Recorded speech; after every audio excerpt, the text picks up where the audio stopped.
Assalamualaikum warahmatullahi wabarakatuh. Shalom dan selamat pagi. Ketemu lagi dengan saya Bu Guru Anti pada mata pelajaran IPA. Saat ini kita akan membahas materi pelajaran kita di hari ini, yaitu tentang objek IPA dan pengamatan.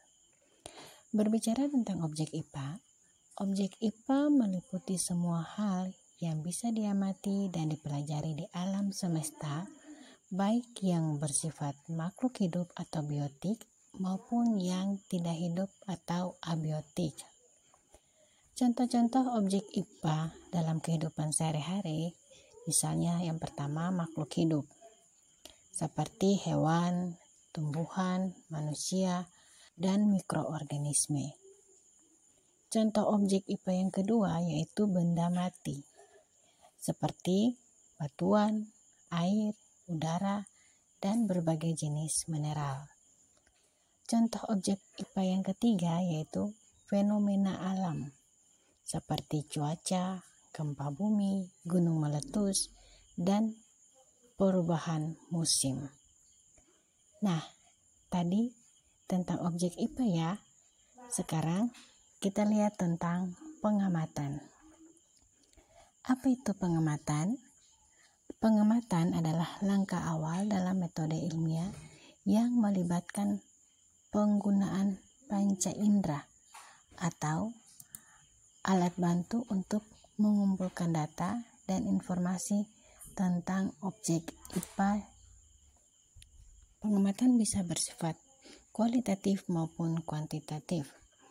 Yang pertama, kita lihat pengamatan kualitatif, yaitu bagaimana cara kita mengamati sifat atau karakteristik yang tidak bisa diukur dengan angka, seperti kita mengamati warna, bau, rasa, tekstur, dan bentuk. Pengamatan yang kedua yaitu pengamatan kuantitatif, yaitu bagaimana cara kita mengamati sifat atau karakteristik yang bisa diukur dan dinyatakan dengan angka, seperti kita mengukur panjang, massa, volume, suhu, dan waktu. Contoh dalam kehidupan sehari-hari untuk pengamatan kuantitatif seperti kita mengukur tinggi tanaman, berat badan atau berat benda, ataupun kita dapat mengukur suhu udara. Nah, langkah-langkah di dalam melakukan sebuah pengamatan yaitu yang pertama, menentukan objek pengamatan, di mana kita harus memilih objek atau fenomena yang akan kita amati. Langkah yang kedua yaitu menggunakan alat bantu. Jika diperlukan, kita bisa menggunakan alat bantu seperti mikroskop, termometer, timbangan, penggaris, atau alat bantu lainnya. Yang ketiga yaitu mencatat hasil pengamatan.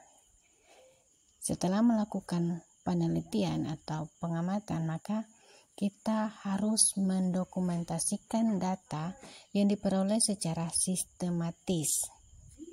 Langkah yang keempat yaitu menganalisis data, di mana setelah kita melakukan pengamatan, kita mencatat hasilnya, maka setelah itu kita harus menelaah data yang terkumpul untuk mencari pola atau hubungan tertentu. Dan langkah yang terakhir yaitu menyimpulkan. Setelah melakukan serangkaian langkah-langkah pengamatan, maka yang terakhir kita harus menarik kesimpulan berdasarkan hasil analisis data yang sudah kita lakukan. Dengan demikian, maka melakukan pengamatan yang teliti dan sistematis, kita dapat memahami berbagai fenomena alam dan mengembangkan pengetahuan ilmiah yang lebih mendalam. Demikian materi yang saya bahas di saat ini. Semoga informasi ini dapat bermanfaat bagi kita semua. Akhir kata, selamat belajar dan salam bahagia.